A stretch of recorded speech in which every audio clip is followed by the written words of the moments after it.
ये यमक की कथा और गाथा नंबर 9 और 10 राजगीर से आरंभ होती है और सावित्री तक जाती है, श्रावस्ती तक जाती है, जो आज के समय श्रावस्ती है, राजगृह या राजगीर। हुआ यूं कि जब भगवान बुद्ध ने अपने कपिलवस्तु पहुंचकर और वहां अपने भाइयों को दीक्षा दी, तो उसमें देवदत्त ने भी दीक्षा ली। देवदत्त उनके मामा का लड़का था, उनका भाई था। देवदत्त बहुत ज़्यादा एम्बिशियस था, बहुत ज़्यादा उसकी इच्छाएं थी, मगर वो धम्म जल्दी सीखा और धम्म में वो इद्धि बल में पारंगत हो गया। अब इद्धि बल क्या होता है? इद्धि बल होता है जो अलौकिक बल होता है। अलौकिक का मतलब है लोक से परे का। लोक शरीर को बोलते हैं और शरीर से परे का मतलब है मन का बल, यानी साइकोसोमेटिक पावर में वो बहुत अच्छा पारंगत था। मनोवैज्ञानिक वो बहुत अच्छा हो गया था, उसको इद्धि बल बोलते हैं। और इद्धि से जो भी शब्द बनेंगे, इसको बाद की संस्कारित भाषा में जब ये पाली को संस्कारित किया गया और मॉडिफाइड किया गया, तो उसमें इसको इद्धि को रिद्धि बोला गया। सिद्धि और श्रद्धा करके, यानी ऋषि वाला जो था, रिद्धि। देवदत्त वहां 1000 भिक्खुओं के साथ में राजगीर में धम्म देशना दे रहे हैं और वहां जो भिक्खु हैं वो कासाय वस्त्र में अपने आप को बहुत अच्छी तरह से आच्छादित किए हुए और लाइन में बैठकर सब धम्म देशना सीख रहे हैं, धम्म को सीख रहे हैं। कासाय जो वर्ड है, कासाय का मतलब होता है कांसे जैसा बेकार का रंग, बाद में उसको तांबे जैसा बोला गया, मगर कांसा जो रंग होता है उसमें कोई ग्लोरी नहीं होती, कोई चमक नहीं होती, वो सबसे घटिया रंग होता है। उसको कांसाय रंग बोला है। जो कपड़े पहनते थे चीवर के रूप में वहाँ सामनेर या भिक्खु या महाथेरा, थेरा या महाथेरी या खुद तथागत बुद्ध या भगवान बुद्ध, वो कासाय वस्त्र या चीवर बोला करते थे। उसका रंग कासाय जैसा था और चूंकि भगवान उसको पहना करते थे तो इसलिए उसका रंग भगवा भी पड़ गया।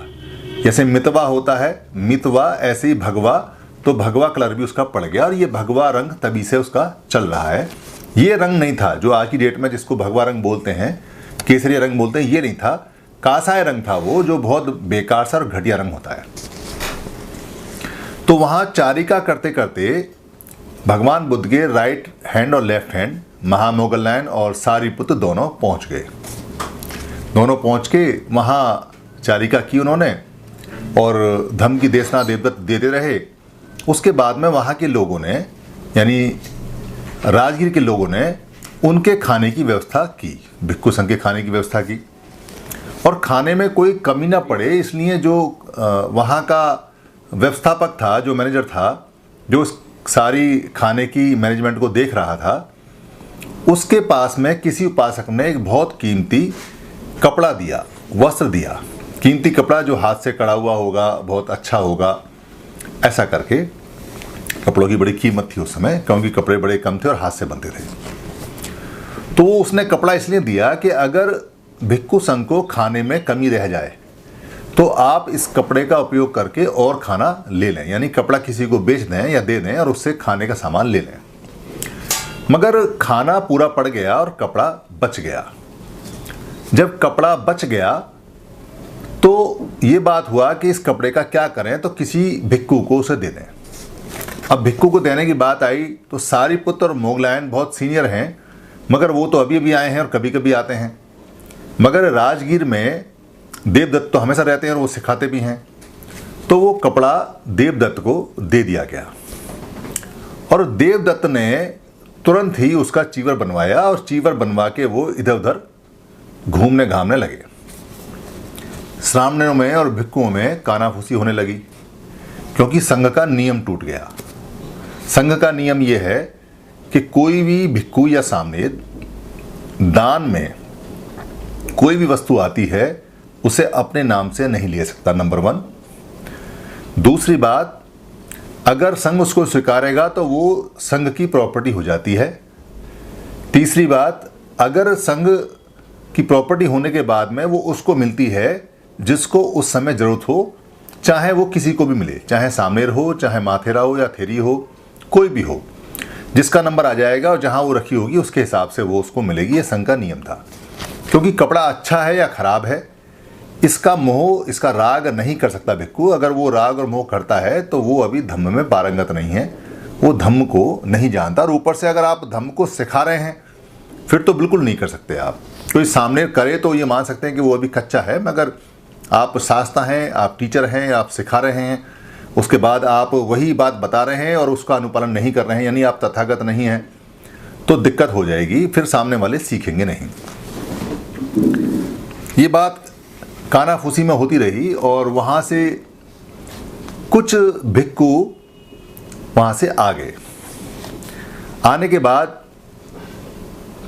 भगवान के श्रावस्ती में, सावित्री में उन्होंने दर्शन किए, उनसे मिले, बैठे, कुशल क्षेम पूछा, हालचाल बताया, राजगीर की बात चली।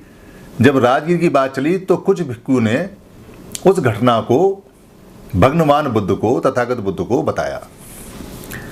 तथागत बुद्ध ने इस घटना के ऊपर जो बात कही, उस बात को गाथा नंबर 9 और 10 में यमक वग में डाला गया। क्योंकि देवदत्त ने नीति तोड़ी।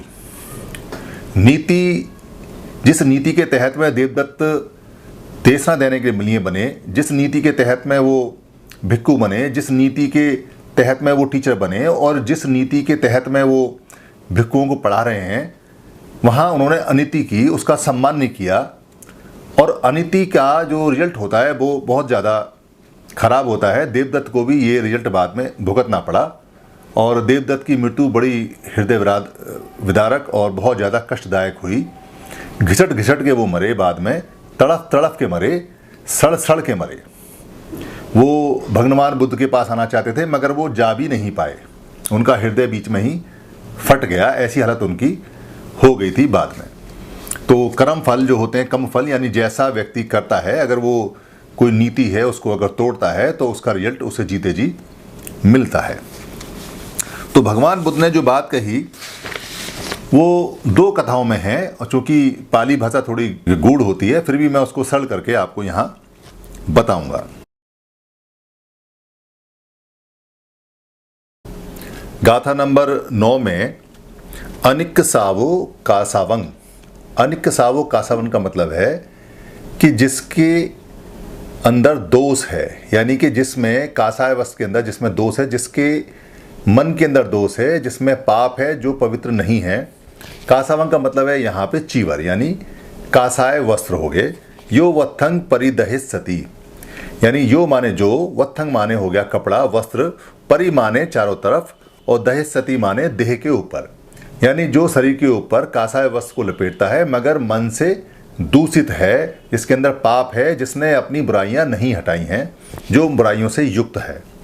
अपेतो दम सच्चेन, और दूर है, अपेतो माने दूर है, किससे? दम सच्चेन, इन बुराइयों को दमन करने से, इनको खत्म करने से और सच्चाई से दूर है। नय सो कासावम रहती, नय सो का मतलब है नय माने नहीं, सो माने वह, वो कासावम रहित, यानी अरहति का मतलब है, यहाँ कासाव और अरहति से 2 शब्द से मिलकर एक शब्द बना है, जिसका नाम है कासाव वम रहती। इसका मतलब है कि वो अरहति का मतलब है अधिकारी, अधिकारी नहीं है कासाय वस्त्र का। तो पहली गाथा में भगवान ने कहा कि जो व्यक्ति मन के अंदर मैल रखता है और चीवर को ओढ़ता है, और जो दूर है सच्चाई से और बुराइयों को हटाने से, वो कासाय वस्त्र का अधिकारी नहीं है। इसी के उलट यमक वग में वो दूसरी गाथा है, गाथा नंबर 10 के अंदर वो ये कहते हैं कि यो चे वंत कसावस्य, यो माने जो, चे माने और, इस प्रकार, और जो वंत माने होता है उल्टी करना, वमन करना, कसावस्य यानी जो कसाव का मतलब है चित्त मैल की उल्टी कर देता है। चित्त मैल की उल्टी का मतलब क्या है? चित्त मैल की उल्टी का मतलब है कि आपने अपने अंदर जितनी बुराइयां हैं उनका वमन कर दिया, उनका उल्टी कर दिया। वंत का मतलब पाली में, हिंदी में इसको वमन बोलते हैं, यानी उल्टी करना। वंत पाली में वंत का मतलब है उल्टी करना, और इसको हिंदी में बोलते हैं, संस्कृत करके भाषा में वमन बोलते हैं। यानी जिसने वमन कर दिया, उल्टी कर दी किसकी? गंदगी की, सारे चित्तमैल जितने भी उसके अंदर बुराइयां थी उसकी उल्टी कर दी। सीलेसु सुसमाहितो, सीलेसु का मतलब है कि जो सीलों में, सीलों को अच्छी तरह से, सुसमाहितो, सु माने अच्छा, समाहितो माने समाहित करके अपने अंदर, जो सीलों को अच्छी तरह से अपने अंदर समाहित रखता है, यानी सीलों पे चलता है, सीलों को मानता है और सीलों के नियमों का पालन करता है। उपेतो दम सच्चेन, उपेतो माने युक्त है, किस चीज से? दम सच्चेन, यानी जो दमन भी कर सकता है अपनी बुराइयों का और सच्चाई से देखता भी है अपने शरीर को कि अब बुराई आ रही है या नहीं आ रही है, जो इस तरह से उपयुक्त है और जो इसको करता है। से वे, से माने वह और वे माने वास्तव में, यानी वह वास्तव में कासाब, कासाबम हरती, यानी कि कासाब का अधिकारी है, कासाय वस्त्र का अधिकारी है, ऐसा भगवान बुद्ध ने, भगवान ने कहा, तथागत ने बताया। और ये यमक वक्की 9 और 10 गाथा हैं, धम्मपद की 9 और 10 नंबर गाथा हैं। धन्यवाद।